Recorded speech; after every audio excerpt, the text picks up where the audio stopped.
Halo, welcome back to my channel. Kembali lagi dengan aku Muslim. Kali ini kita akan bahas soal KPPG ya teman-teman ya, tentang PCK, Pedagogical Content Knowledge. Apa sih PCK itu? PCK itu adalah mencakup berbagai mata pelajaran ya teman-teman ya. Setiap soal disertai dengan jawaban yang tepat dan penjelasan mengenai apa? Strategi pembelajaran yang efektif untuk mengatasi kesulitan siswa. Fokus utama pada penggunaan metode memfasilitasi pemahaman konsep secara praktis dan visual. Seperti itu ya teman-teman ya. Yuk langsung saja subscribe agar tidak ketinggalan pembahasan soal dari aku. Yang sudah subscribe, saya doakan semoga dimudahkan, dilancarkan, dan lolos KPPG-nya di tahun 2025 ini. Amin Allahumma amin. Soal yang pertama, berdasarkan hasil asesmen, Anda mengetahui bahwa sebagian peserta didik di kelas Anda memiliki gaya belajar visual.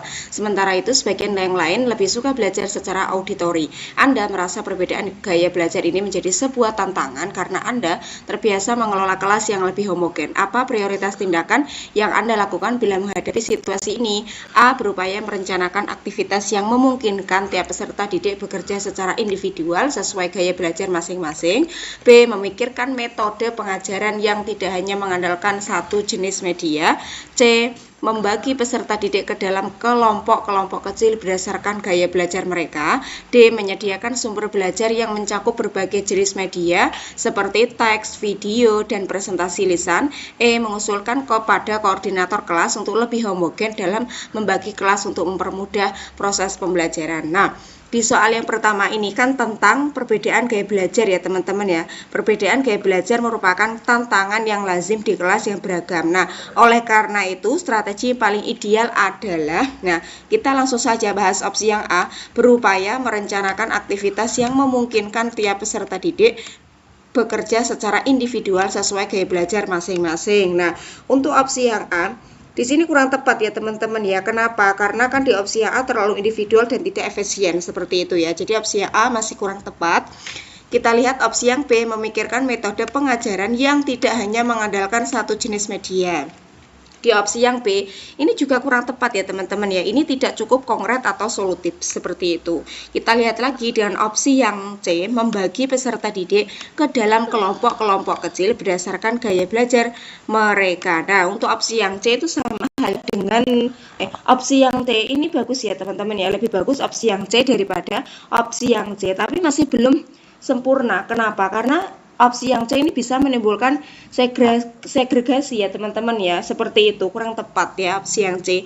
Opsi yang D menyediakan sumber belajar yang mencakup berbagai jenis media seperti teks, video, dan presentasi lisan. Nah, untuk opsi yang D ini lebih bagus ya teman-teman ya daripada opsi C, B, dan A. Kenapa? Karena di opsi yang D ini seperti teks, video, dan presentasi lisan ini kan dengan pendekatan ini semua peserta didik dapat mengakses materi sesuai gaya belajarnya. Nah, membagi kelas berdasarkan gaya belajar seperti itu. Bagus ya teman-teman untuk opsi yang D, tapi kita bandingkan dulu dengan opsi yang E, mengusulkan kepada koordinator kelas untuk lebih homogen dalam membagi kelas untuk mempermudah proses pembelajaran. Nah, untuk di opsi yang E ini juga sama halnya dengan opsi yang B ya teman-teman ya. Tidak cukup konkret atau solutif seperti itu ya teman-teman ya. Jadi jawabannya paling tepat adalah opsi yang D.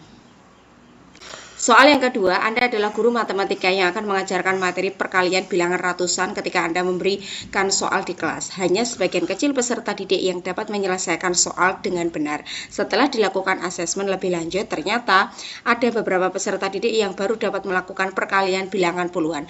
Bahkan ada pula peserta didik yang belum memiliki hafalan perkalian bilangan satuan. Apa tindakan yang Anda prioritaskan untuk lakukan ketika menemui situasi tersebut? A. Memastikan kemampuan perkalian peserta didik sebelum memberikan soal-soal. B. Memberikan soal-soal latihan yang sesuai dengan kemampuan matematika setiap peserta didik. C. Tetap mengajarkan perkalian bilangan ratusan tetapi secara perlahan agar semua peserta didik paham. D. Hanya memberikan soal latihan bilangan ratusan kepada peserta didik yang mampu. E. Memaklumi bila soal latihan yang diberikan memang hanya dapat diselesaikan oleh peserta didik yang mampu. Nah, di soal kedua ini pembahasannya tentang apa teman-teman? Dalam konteks teaching at the right level ya teman-teman ya.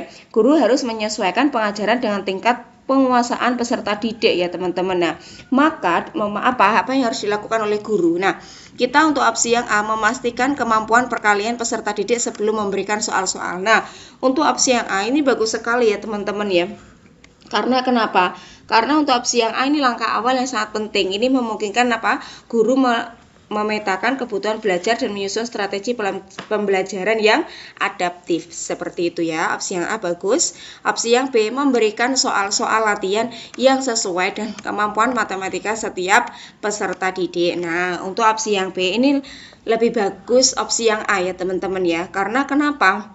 Karena untuk opsi yang B di sini memang baik ya, tetapi opsi yang A ini fondasi yang harus dilakukan lebih dulu. Seperti itu ya teman-teman ya.